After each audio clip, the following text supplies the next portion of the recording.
Good morning, good afternoon, everyone. My name is Jeff McCula. I am the leader of the advisory services group here at Coffee and Dunn. I'm joined by Thomas Manders, who's the founder and managing director of Coffee and Dunn. Good morning, Thomas.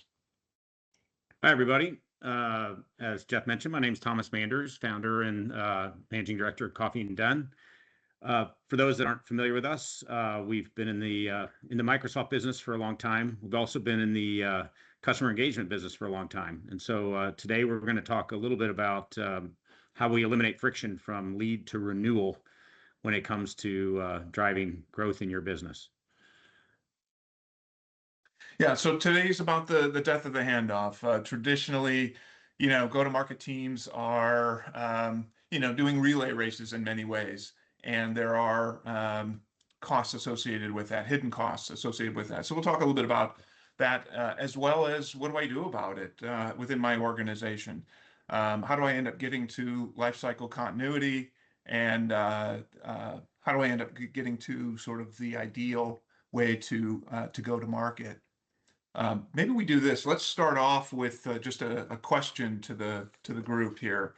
How many touches does it take to actually turn a qualified lead within your business into a closed deal? Now, if you're able to answer that question, great. If you're not able to answer that question, it really becomes the first hidden cost of your lead management motion. Traditionally, though, within an organization, you're talking about 8 to 15 touches within that organization. And so if you don't have that number or you don't understand that number, the challenge is that you are not understanding your customer acquisition cost, maybe not understanding the conversion rate associated with your leads, maybe not understanding even the time within the funnel that maybe your leads are working through, and that becomes a challenge and a problem here. Marketing traditionally is focused on MQLs, the qualified leads on the marketing side of things. What channel is driving those overall leads?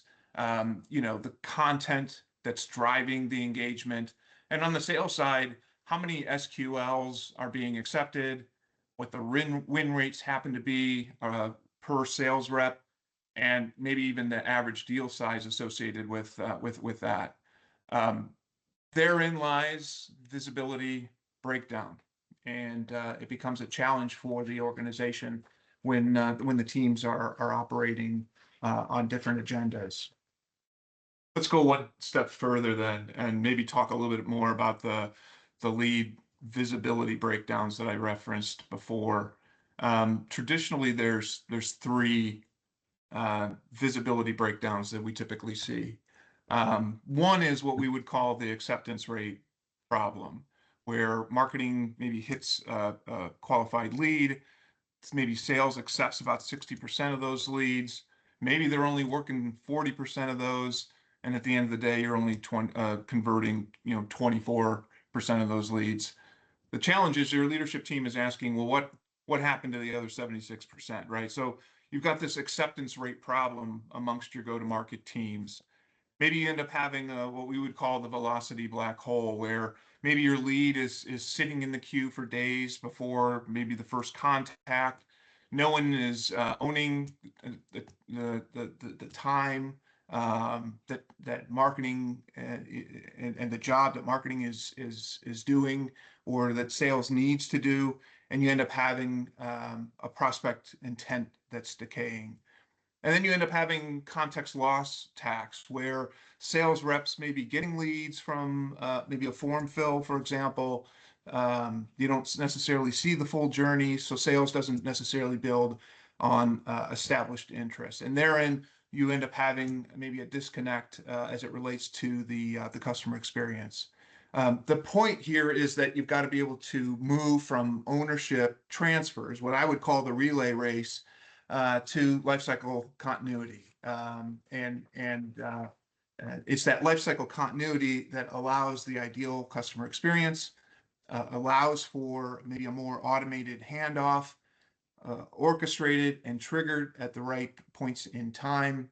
And at the end of the day, you're driving that ideal customer experience.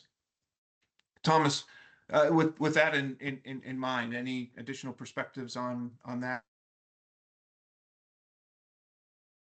Yeah, I think, what we're seeing is, as you've described, is this kind of change in the buying motion, the number of steps, the number of participants, the ability to see across all those steps, bringing it into what becomes a very iterative process. And so a lot of the kind of, I would call it traditional thinking, no longer applies. And so, what we're advocating here is not just looking at the process itself. That's certainly a big part of it, is using data to help you understand that process, but then really looking at how the automation can help you optimize, streamline, and ultimately automate and drive more pace in that process. And so, I think we see lots of opportunities to drive improvement, but that's only going to happen through, a combination of process, technology, data, really trying to bring the different groups together. All right. So, when we look at the different silos within the organization, as we mentioned, there's kind of typical marketing, sales, and RevOps. And RevOps is, a fairly new concept in the last 5 years. I think it's probably been around longer than that, but it's starting to take effect more recently. And what you see are, again, an attempt to try and drive commonality across the process. But what we still see in a lot of cases is that individual marketers or marketing groups have their own focus on things like generating qualified leads, reducing the cost per lead, trying to drive campaign ROI. Those are all good and noble efforts, but they may or may not align with the goals of sales, or who's looking to act on those leads, or who may want more activity from marketing. So, investing more on marketing and less on sales may be a good equation in some cases. And so a lot of this is trying to really look across the different departments and really look across the entire life cycle to establish where those particular KPIs can align. And so, you see the different levels here. RevOps tending to be more pipeline focused, more forecast focused. Sales is more siloed around individual opportunities, and then marketing more broadly around leads. And so what we want to do is make sure that there is commonality, there is understanding. A lot of this is just education, but basically making sure that there's not the loss in value that happens when you don't have alignment.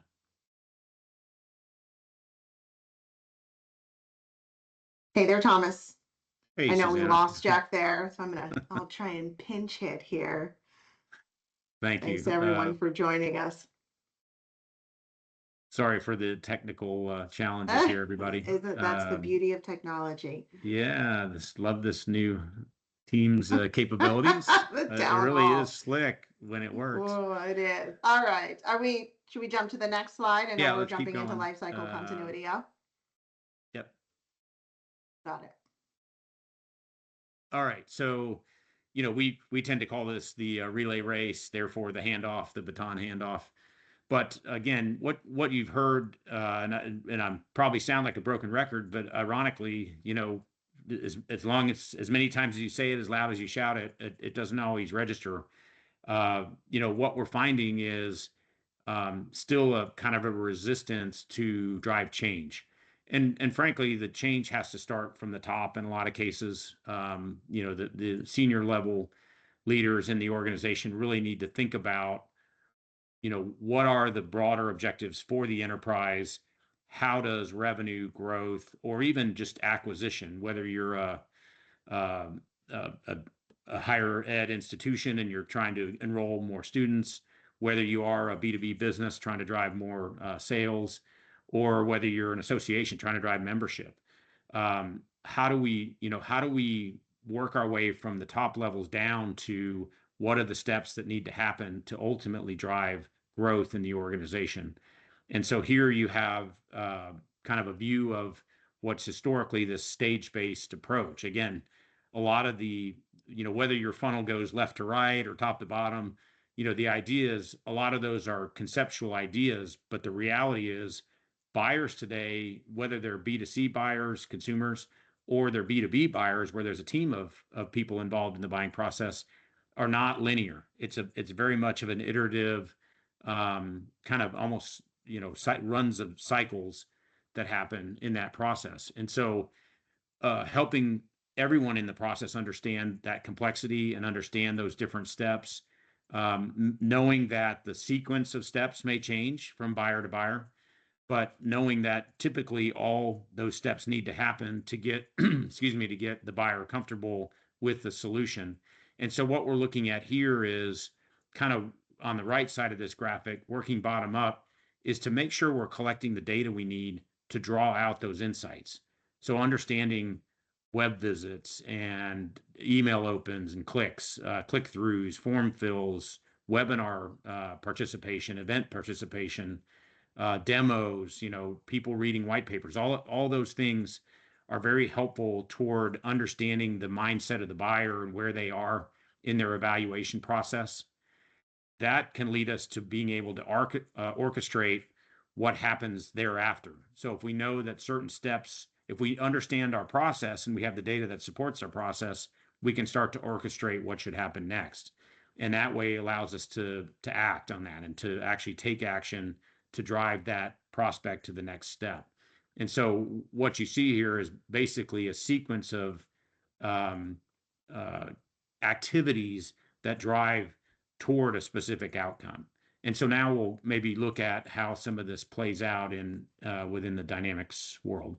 So Thomas, if we're kind of thinking through maybe the evolution of this, so, and I know we started, probably a few years back trying to get away from this idea of like MQL and SQL. And part of that was because we were already starting to see the evolution away from this kind of role-based approach, because that really supports what's a handoff instead of what's the phrase now, like no handoffs, more handshakes. Right. But I think now we're seeing it go even further, right? So I know we started talking about things like PQL, meaning a potential qualified lead, and RQL for ready qualified, and again, starting to see the kind of shared responsibility. But now it sounds like we're starting to take it an even a step further, right? So it really has nothing to do with who owns a given part of the process. It's more how the customer signals, and those are first party signals, which I think you've mentioned, things that we're seeing directly in the CRM, but also a lot of those third-party signals as well that are playing into this. So starting to see how that is really creating this full life cycle that your sales, your marketing, and certainly your customer success teams all play a part of throughout. Am I kind of getting the evolution right? Yeah, absolutely. I think, again, this is an evolution in my view. We work with a number of clients across industries, different sizes and shapes. Some are more advanced than others, frankly. We have, and I don't want to go on a tangent too much, but we have a kind of a maturity model that we've laid out. And we do see it's a little bit of a bell curve idea where you have your leaders and your laggards, and then you have kind of the majority of folks that are somewhere in transition, trying to adopt a lot of these concepts. And so they're looking at, do they have the systems to gather the data? And that's, to some degree, if you don't, that's limiting you right from the jump. Then the question is, if you have the data, are you able to use it? Do you know how to turn that data into insights? And that's mapping that data against your understanding of the buying journey. And so you know where that particular prospect is in the journey, and can you help facilitate or orchestrate that journey using the data to help, kind of address some of the elements that go into a buying process, right? Whether it's the problem definition, whether it's evaluation of solutions, whether it's comparison of the solution to buy or the product to buy, all those steps, there needs to be a process to sort of check those off, right? And so what we're doing here is using the tool set to identify where the buyers are in that journey. Mhm. Again, roles that typically might have been sales can now be done by marketing with, putting pricing out. There's a big push now to make pricing more transparent. So the idea is what was in one role now might more logically fit in another role, but it only works well if everybody understands the process and there's a sort of a shared goal at the end of the line. That's So we have a couple examples here of how the Dynamics technology can help. Here you're looking at a sales sequence. For those of you that are familiar, these are flows that allow you to orchestrate the interactions with a particular contact or group of contacts. These are, structured in a way that can trigger off of the behavior of the particular contact.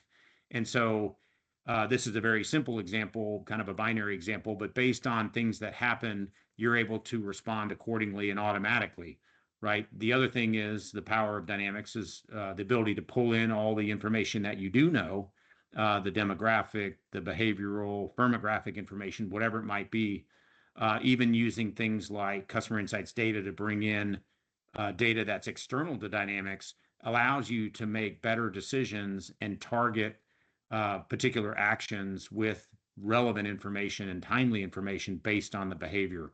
And so that's what these sequences are doing here, is allowing you to leverage all the information that's available to you within your Dynamics and even external to Dynamics to make better decisions and to automate those.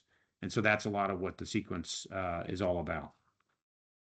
Yeah, I mean, look, again, for those of you who use Dynamics today or starting to evaluate it, I think one thing that we've also, we've seen often, which again makes sense, and it's not a matter of trying to silo it off, right? But you have Dynamics 365 sales, you have customer insights, right? So the journey orchestration, your CDP, and typically you have users that sit in one of two, and there are some shared tables, right? So we have COLA, your contacts, your opportunities, your leads, your accounts, right? But typically a salesperson is going to spend most of their time in Dynamics 365 sales.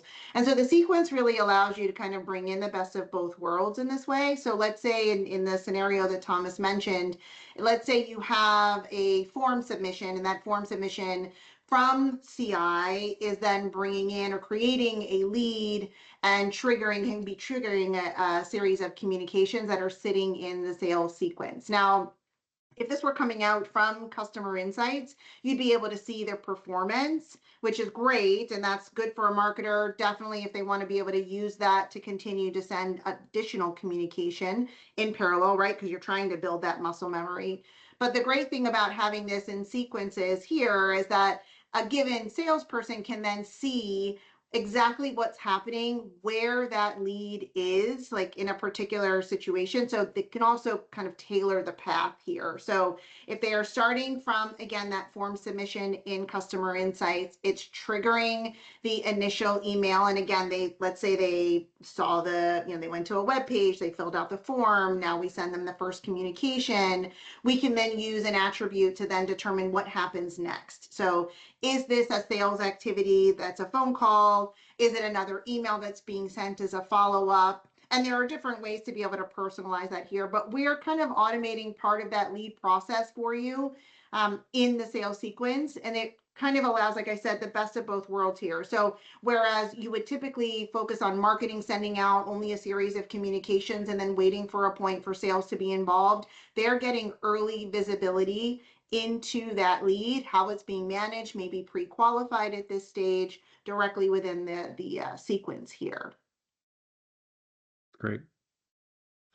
Yeah, and Suzanne, I think that this kind of follows up on what you just said, being able to see the status of, individual leads, where they are, break down, but, who the owner is, what the status is, what potentially what priority I need to put on that lead.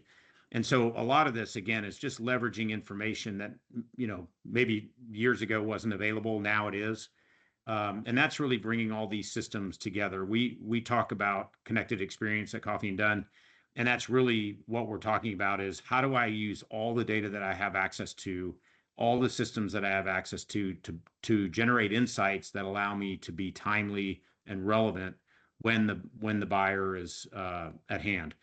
And so, again, these are kind of capabilities that exist within the dynamic sales. In this case, we also have some additional examples.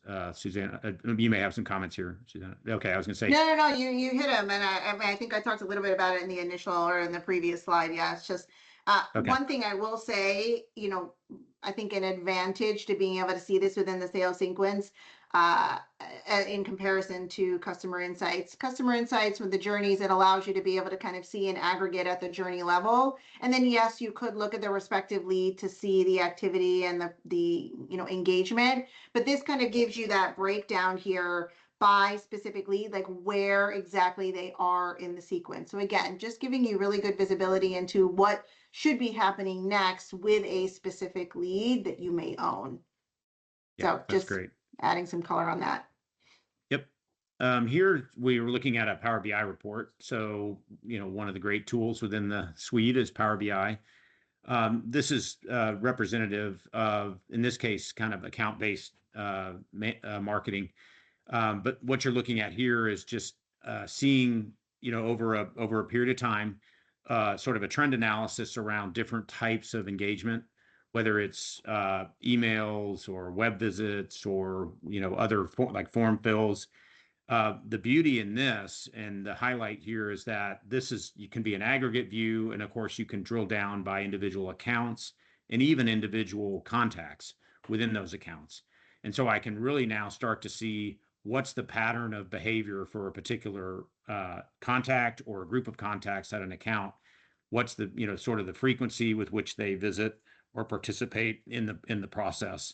That can create great insights if you're a salesperson and want to see what is the frequency and the volume of interaction increasing, which might indicate that there's a higher degree of interest, right, in our solutions.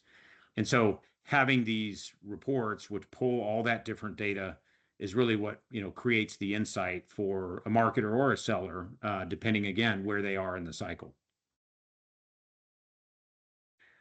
Same kind of thing here. This is sort of looking at the lead to opportunity and opportunity to close. So again, those are those of you that are Dynamics users, those are pretty common entities within the system.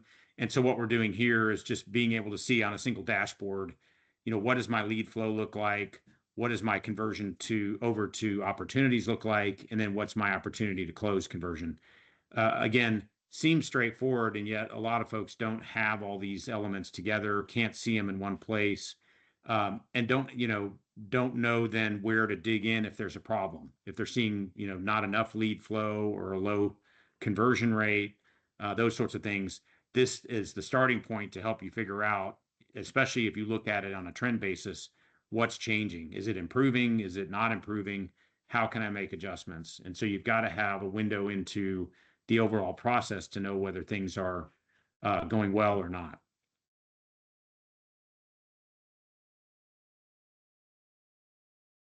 All right. I see Jeff is back. Jeff, I don't know if you want to. In the spirit of the show must go on. I'm the power completely went out, so I'm Oh no. Okay. in the dark with no internet as well. But Okay. let's continue forward. And I appreciate Susanna, you jumping in. And for those at home, one of the things that we want to be able to highlight here is what changes when teams are actually sharing data and goals and metrics. The goal here is to make sure that we're optimizing for the entire customer journey. And so when we have that shared data layer, right, it's about unifying the customer record. That's going to allow the teams to be able to determine the next best action related to that, and to be able to do that in real time. Marketing sees the call notes, they see outcomes related to sales.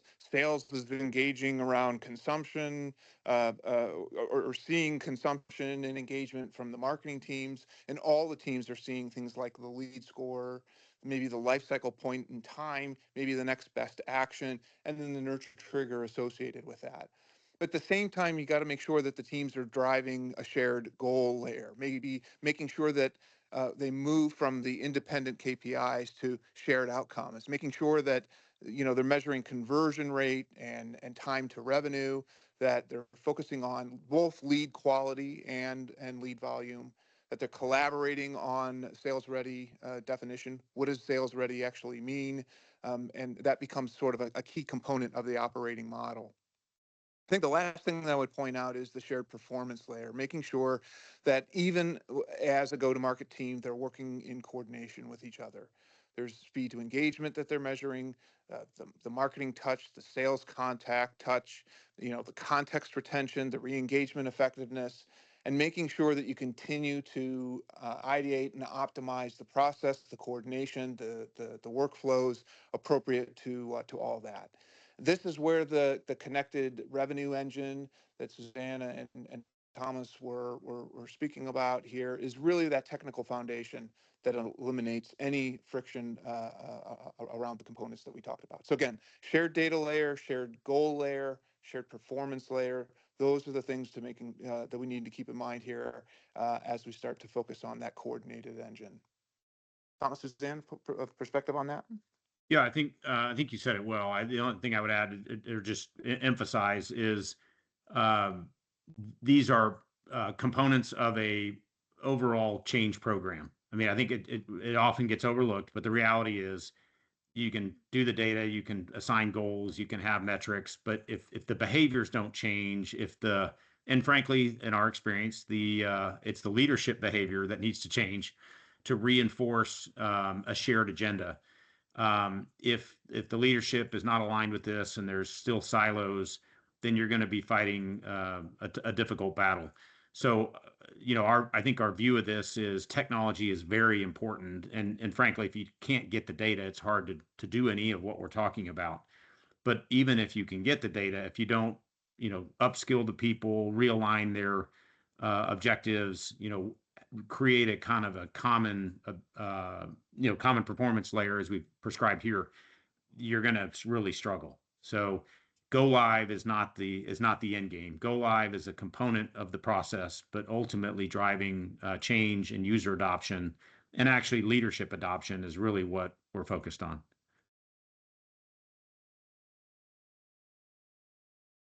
And this is where Microsoft plays well. It's that connected revenue engine that's going to eliminate the handoff. And what we've done is worked with clients around key components like the collaboration layer, where you're coordinating around Microsoft 365. There's that orchestration layer at the Dynamics level, whether it's sales, customer insights, service, or even field service. You've got the automation layer where you're leveraging now the Power Platform, an intelligence layer where you're now able to leverage Copilot and Azure, and then an integration layer where you're bringing in third-party components that are easily able to integrate into the Dynamics environment. Yeah, I would echo that. I think, while there's a really strong and robust footprint from Microsoft, the reality is for most larger enterprises, there are other technologies that are in play here. The obvious things that are outside of this, just ERP and transaction systems and things like that.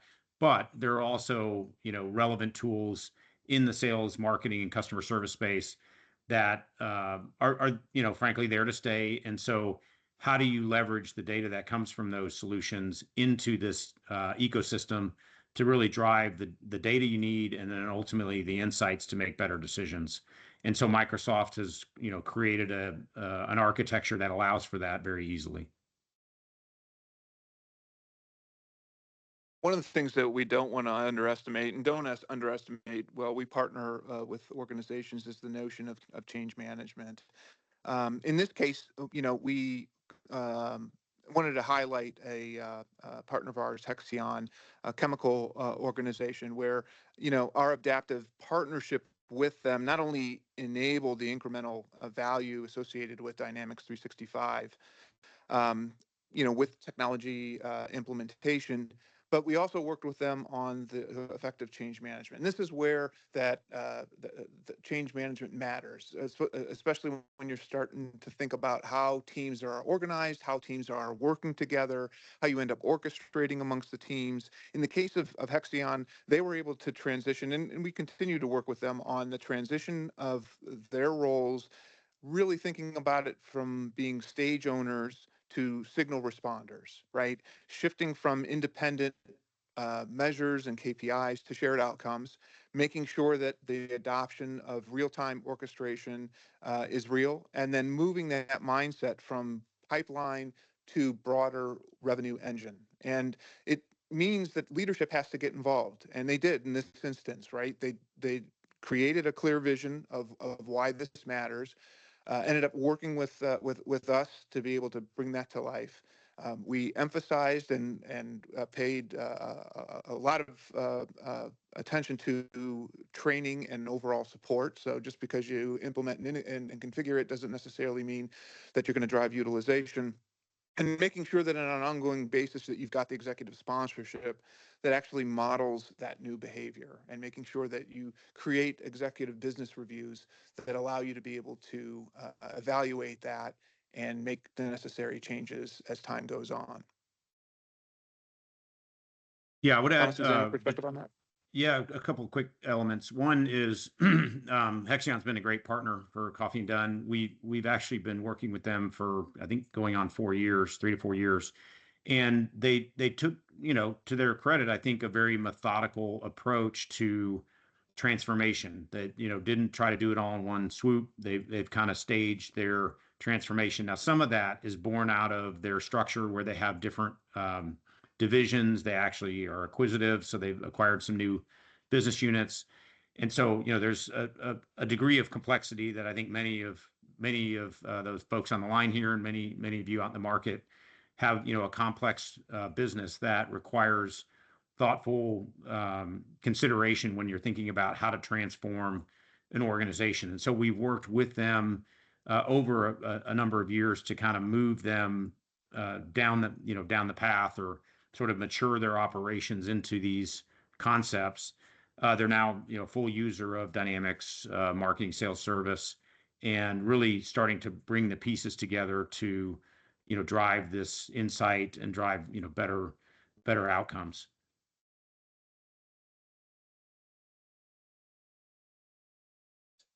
So, just wanted to highlight a couple of key takeaways from today. Beyond sitting in the dark and doing a webinar, another key takeaway is, the handoff. The handoff is really a design flaw, not necessarily an evil. And we've got to make sure that from a lifecycle continuity perspective, where marketing and sales operate independently, they've got to be able to operate in concert with each other based upon signals, not necessarily stage gates, and making sure that you're measuring that and you're doing it collectively with shared outcomes, making sure that shared data, shared goals, shared metrics become a priority for the organization. You can't necessarily fix the handoff with better process documentation, right? You need to make sure that you're doing structural alignment across your teams. You're supporting that alignment with the systems that you have in place, and that you're making collaboration the default across your customer lifecycle. Technology, at the end of the day, is also the enabler, not necessarily the shortcut. It's not going to become the foolproof plan, but working with clients that we work with, Microsoft Dynamics 365 and Copilot really give those tools, clients those tools to be able to eliminate the necessary friction. And that only happens when you're willing to rethink roles and metrics and even incentives across the board. So at the end of the day, this is something that we're very comfortable with. We help our clients with every day. We want to be able to help you optimize your Microsoft revenue engine, and invite you to give us a call, and we'd love to roll up the sleeves and talk further with you.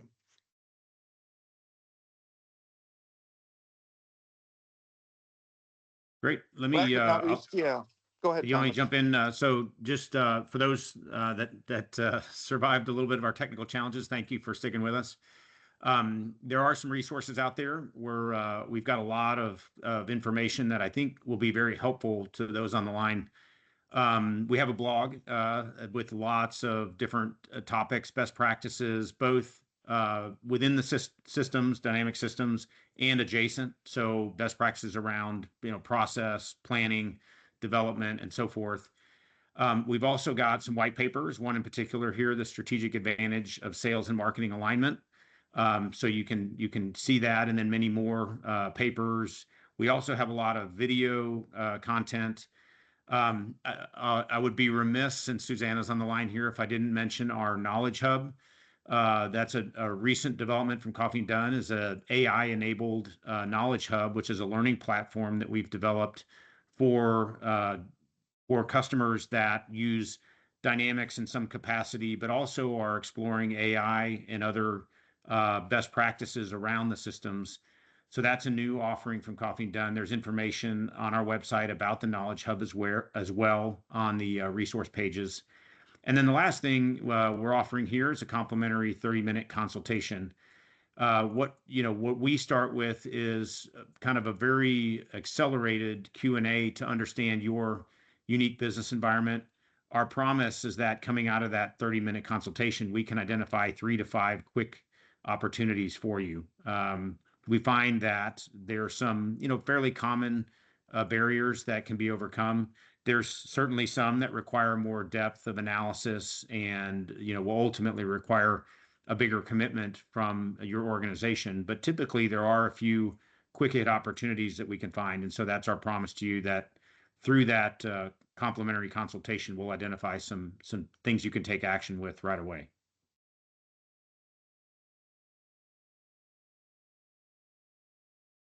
With that, let us say thank you again for joining. We appreciate the opportunity to share this information with you. Here are our contacts. Feel free to scan these to connect with Jeff or myself. Again, we welcome you to sign up for the 30-minute consultation and look forward to future engagement. Thank you very much.